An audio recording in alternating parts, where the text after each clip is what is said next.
এই ব্যাপার অর্ডারটা, এটা বার্গার, এটা মকটেল, আপনার 300 হয়েছে। 300 টাকা? হ্যাঁ।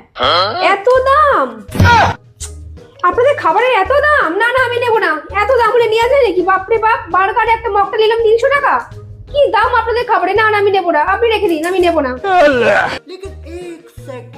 এই প্রীতি সর সর সর সর সর। হ্যাঁ ম্যাডাম, কি হয়েছে? দেখুন, একটা বার্গার একটা মকটেল নিচ্ছি 300 টাকা দাম। ও জানে না, ও ভুল বলছে। গজব বেইজ্জতি। আপনার বার্গারটার দাম 300 টাকা, আর সাথে আমাদের এই মকটেলটা আপনার জন্য ফ্রি। বার্গারের সাথে। ও আচ্ছা, মকটেলটা ফ্রি একদম। বার্গারের সঙ্গে? আচ্ছা আচ্ছা, তাহলে দিন। হ্যাঁ ঠিক আছে। ঠিক আছে, তাহলে তো খুব ভালো। এই নিন, 300 টাকা আছে। একদম। আমার মকটেলটা ফ্রি, থ্যাংক ইউ। বললাম ম্যাডাম। হ্যাঁ ঠিক আছে। वाह दीदी। সে তুই একটা মেয়ে হয়ে বুঝতে পারিস না কি করে মুরগি বানাতে হয়?